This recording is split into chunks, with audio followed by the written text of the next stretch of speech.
as the top three make their way through the hairpin. You know, Rob Huff hasn't lost that much time to Jake Hill over the last 3 laps or so.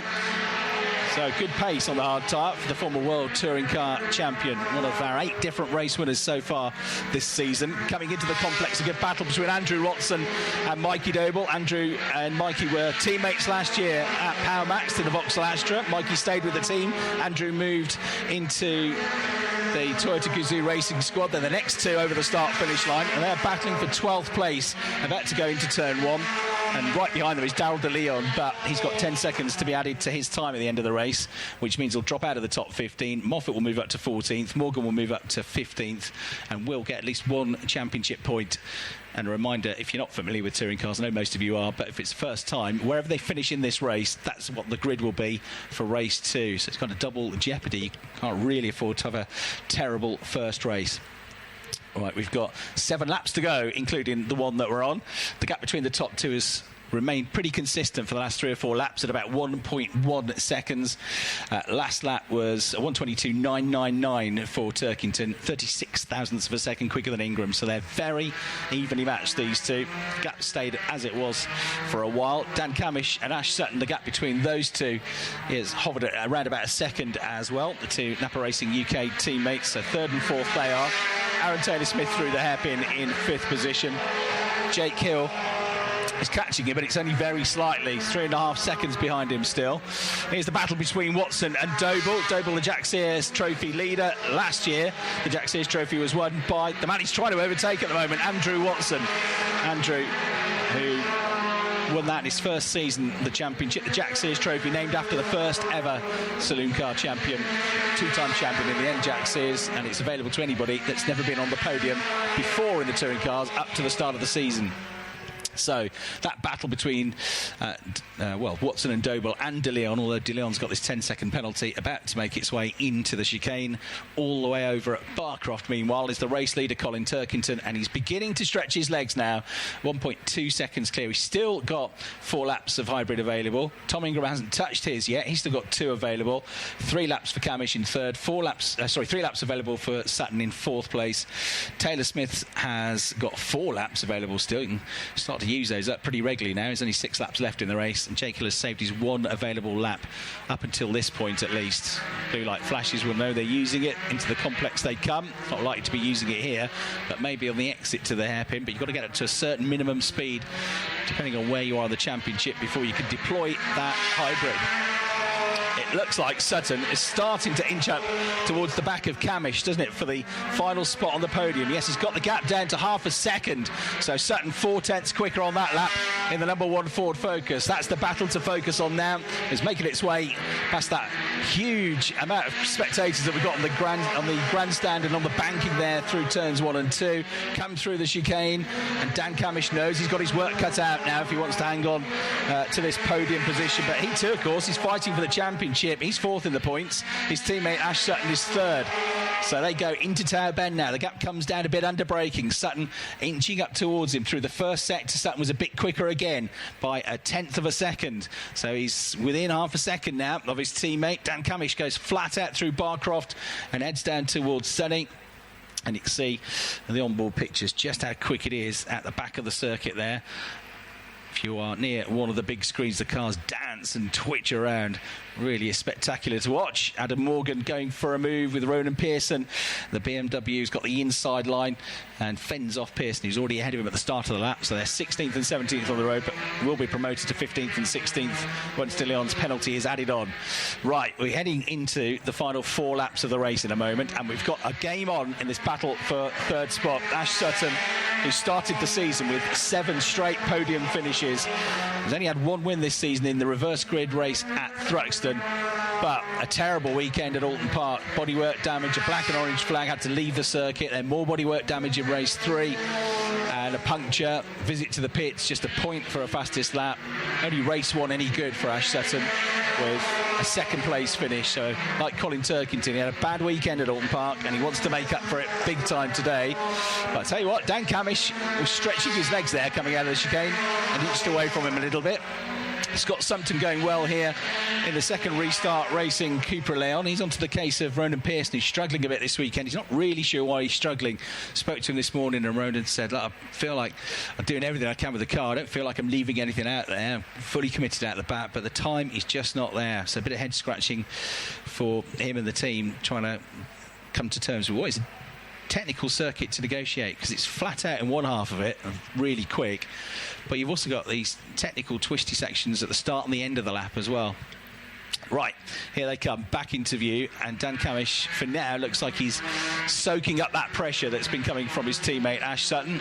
Third and fourth they are. This is where Ash got his first ever victory in the British Touring Car Championship on a completely different day to this, a really wet race here in 2016 aboard the MG. Got his first podium in the British Touring Car Championship here with a third place finish earlier in the day, and then he won the final race.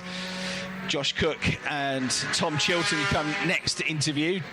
And Cook still just ahead of Chilton. They're 8th and 9th. They're both on the hard tyres, so they'll be looking to really go for it on the soft tyre later on. Everybody in front of them, Turkington, Ingram, Camish, Sutton, Taylor Smith, Hill, they're all going to have to use, due to the rules, the hard tyre in race 2. So that will bring into play the likes of Huff, Cook, Chilton, Rowbottom, who are going to have the quicker tyre available to them in race 2. That is their tactic.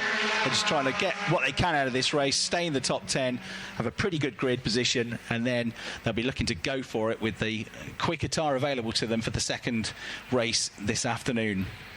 2 laps to go at the end of this one, and the race leader Colin Turkington has just been extending his advantage 1/10 at a time. He's nearly 2 seconds clear now of Tom Ingram. Into the complex they come, left then right. As always, Colin looks like he's on a pair of rails. You never see the lock-up, you never see him fighting the wheel, you never see him overdoing it on the curbs, you never see the back end stepping out. He just looks always in ultra control of the car. He actually said after the qualifying session yesterday, he said sometimes you actually have to drive the car at kind of 95% around here to get the best out of it. Don't be too ragged, and that obviously worked for him with that pole position here yesterday. Cook, Chilton and Rowbottom still having their battle coming into the complex, but nobody making a move yet. They are 8th, 9th and 10th. Right, we're on the penultimate lap of the race. It's all looking sorted for Colin Turkington. And 6th in the championship is about to improve for him. He hasn't won a race since Brands Hatch. He won races 1 and 2 in the second weekend of the season. Awful weekend with a clutch failure in race 1. Didn't go off the grid at Alton Park a few weeks ago, and then got caught up in an accident in race 3. Did have a stonking drive from the back to 7th in race 2, but otherwise it was a really disappointing weekend. But Colin has dealt with disappointment before, and he's bounced back, and this is the best possible venue to come when you've had a bad weekend for Colin Turkington with his excellent record around the circuit. We've got a hare dancing on and around the track, which we had yesterday around the complex. Hopefully it stays off and out of the way of the cars as Colin Turkington leads the pack. Ash Sutton's trying one more push here. He's got a bit closer to the tail of Dan Camish. He's not exactly with him yet, but he's getting close. A really good job as well in this race by Rob Huff, isn't it? He's the leading driver on a hard tyre by 8 seconds. Huffy in the number 12 Toyota, 8 seconds clear of Josh Cook in 8th place. I know he had a better grid, but that's still really impressive, and he's not that much slower than Jake Hill, who's on the soft tyre. So the race leader has started his final lap of the race. The battle between Cook and Chilton and Rowbottom is getting very tight. I wonder if somebody might make a move at the end of this race. Rowbottom's certainly looking like he wants to get past Tom Chilton. So the number 32 Napa Racing Ford Focus, the man from Kidderminster in the Midlands, goes over the line down towards turn 1, trying to find one last opportunity to come through and pick up A, more points, but B, also a better grid position for race 3 to come. Colin Turkington into Barcroft for the final time, followed by Tom Ingram. Camish in third. Looks like he's got this one sorted. He's managed to keep Ash Sutton at arm's length.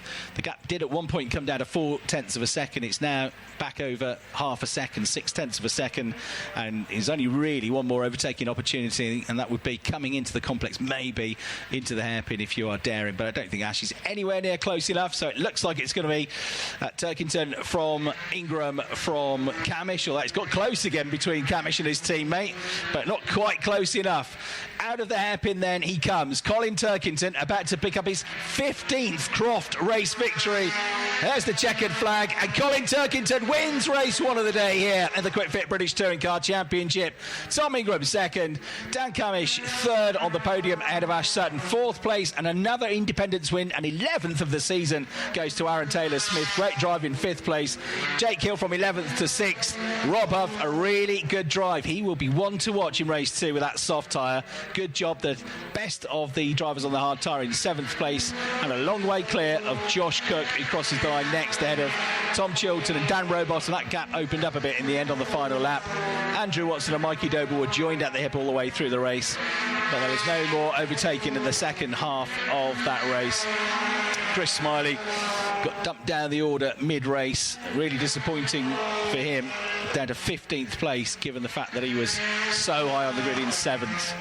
And once the time penalty of 10 seconds he's added on for being out of position at the start to Darryl De Leon, he does drop out of the top 15. Costs him, 5 places, down to 18th he goes. So Colin Turkington wins. Number 20, Colin Turkington, the winner. Number 80, Tom Ingram, second. Number 27, Dan Camish, third. Number 1, Ash Sutton in 4th. Number 40, Aaron Taylor-Smith in 5th, and the leading independent. And then in 6th place, number 24, the championship leader coming into the race, Jake Hill, 7th. And the rest of them all now on the hard tyre, with the exception of Nick Halstead. 7th, Rob Huff, great drive, 9 seconds clear of the next driver on the hard tyre, which was Josh Cook in 8th. So 12, Huff in 7th, 66, Cook in 8th. Number 3, Tom Chilton, 9th. And number 32, Dan Rowbottom, 10th. 11th was number 11, Andrew Watson. 12th, number 88, Mikey Doble. 13th, number 33, Adam Morgan. 14th, number 16, Aidan Moffat. And the last point going to the 222 Cupra Leon of Chris Smiley in 15th place. 16th was number 14, Ronan Pearson. 17th, number 29, Scott Sumpton. 18th, number 18, Darryl De Leon with the penalty. 19th, number 77, Sam Osborne, who had an off in the middle of the race. And 20th, number 22, Nick Halstead. The bonus points, well, the bonus point for leading a lap obviously go to Colin Turkington, who led from start to finish. He also got the fastest lap of the race with a 1 minute 22.243. So he picks up 20 points for the win, plus those 2 bonus points, plus the point he got for pole yesterday. It's a perfect 23 out of 23 points, and a great start to the weekend for Colin Turkington. And of course, he'll be on pole position for race 2. For Tom Ingram, a good second place though, 17 points scored for him. Ash Sutton coming home in 4th place will get 13. That means that he's outscored Ash Sutton by 4 points.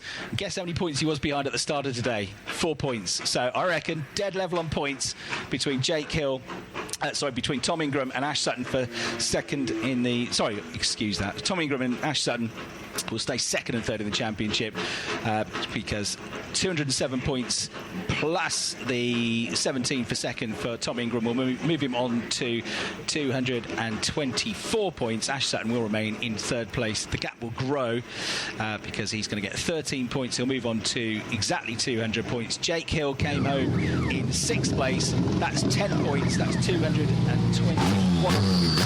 Jake Hill down there. Great drivers in the technical check area. I can hear the microphone is up, and it's Alan Hyde down there. Is that a race winner? I do beg your pardon. That was a bit noisy, wasn't it? I didn't realise that Colin was going to stop in a slightly different place today to avoid the fight that he had with wall, which is next to the door, which he had yesterday after qualifying. Found it quite difficult to get out. But because of where I was standing, I was right next to the exhaust pipe. He's going through the closing down systems in the car. He opens the car door. The team are here, and Louise, his wife, and Trevor, his father, are there, and the rest of the team to cheer home their victorious Colin Turkington. Smiles on the faces. Trevor, his father, is filming away on his phone and pats him on the back, a hug with Louise, and then handshakes with the rest of the team as well, and then a big hug with Trevor, his dad, and a couple of words with Louise. He's just about to get his helmet off as Tingram arrives up towards the number 2 board down in Park Fairmate. I get the feeling that ITV may well be in in an ad break, which means that I'll be able to, if I can find my way through, I might be able to squeeze a quick chat with Colin. Louise is standing by, but yeah, okay, that's very good. Thank you very much indeed. A handshake from Dick Bennett and a couple of words with the rest of the team as Colin puts on the Goodyear podium cap, adjusts it, gets it in order, and then I can speak to the victorious three-time winner now in 2024, Colin Turkington. I will allow you to give yourself a little wipe down with a cool towel, because you rather need that. If you needed to lose any weight, that's a great way of doing it, Colin. Yeah, I didn't actually. You did not, no. I'm light enough, but it's always a bit harder work out there on days like this when the ambience up. You know, even Leiden's obviously the best place to be, but you're still grafting very hard. So yeah, my BMW was faultless out there, Alan, as we've seen. It looked it. Yeah, you know, saw so many times here in the past. You know, the BMW just clicks around this circuit, and I think we made the right adjustment from qualifying the race. So yeah, I felt like I had a really good pace over the 16 laps, whatever it was. So you know, I was fortunate to have a bit more hybrid probably than the guys behind me. So yeah, great start to the day, and so good to win again. So important to get that good start. It's not always a given that you're going to get a good start. The BMW is great off the line, but you have a lot to do in the car to get that good start. Sure, yeah, it's you know the gap is closed in terms of starting performance between front-wheel drive and rear-wheel drive, and of course you get out of the blocks a bit better, but then turns 2, 3, 4, you're still waiting on things coming up to temperatures. So I knew lap 1 was important, and then Tom was fast lap 2, but once I could sort of use a lap of hybrid, I could, you know, stretch away. You had the nice tyre, so there is pain to come today. There's always pain to come. Even if you're going to the soft, there's pain to come. But yeah, just enjoy the moment, you know, enjoy the win, and then maybe think about race 2 in half an hour. Okay, Colin, well done. Congratulations. Let's speak to Tingram. They're in second place. Good result. Go on, have a glug of water. You've lost a lot of water during that race. Important to get into... I didn't do a wee. No, I'm sure you didn't. No, I didn't, I promise. I know you didn't. Important to get into second place, though. That move was important early on. With the hybrid allocation as it is, we saw that when I was trying to battle with Colin, it's 2 seconds over the course of the race distance. So if we can, you know, if we can try and make it at the start and try and offset that, it's really, really important. So yeah, Dan left a gap coming through turn 2, and you know, I needed no second invites to stick my nose in. Yeah, you can't afford to lose. You can't do that, can you? No, absolutely not. And you know, with the pace as close as it is, you know, I felt like I had the pace on Colin until he started to deploy, and then I was kind of in this middle ground of, well, everything I've just caught, he's opened up with hybrids. So there was a middle ground of staying close enough to be there if he made a mistake. But it's Colin, he's not going to make a mistake, is he? Well done, Tingram. Thank you very much indeed for having a chat to us. ITV are now back on air, so they're having a chat to Colin Turkington. Let's pop down here and speak to Dan Camish, and he's just talking to Ollie Collins. I'd just love to ask what you two talk about instantly when you get out the car. Car balance and what we need to do to catch the 2 ahead. And you know, like Ollie was just saying, we've got a prime position really because Ash has got the onboard, so you can see my car from behind, and it's obviously it's footage that the guys have never seen. So you can look at as much data as you like, and you can look at onboard from in the car. But obviously, when you see what's happening externally in such detail like that, the guys are like, "Ooh, that shouldn't be happening. Let's go fix that." So yeah. It's in that respect we'll have learned a little bit, I'm sure, but yeah, congrats to Colin on the win and Tom. We didn't have that kind of performance in race 1, but we'll go away and look at it, and hopefully we can challenge a bit more in race 2. But the run of Dan Cam on the podium continues. Yeah, we're scoring healthy now, aren't we, consistently, which is great. So yeah, happy with that. You know, it's a shame I just missed out on that one before the summer break to Jake on the last lap, but beggars can't be choosers. You know, we're consistently at the sharp end of this grid, and that's where I want to be. Top man, Dan. Thank you very much indeed. Right, that's the top 3 down in Park Fairmay. Now we move on to the podium, because Chris, the podium is coming up next.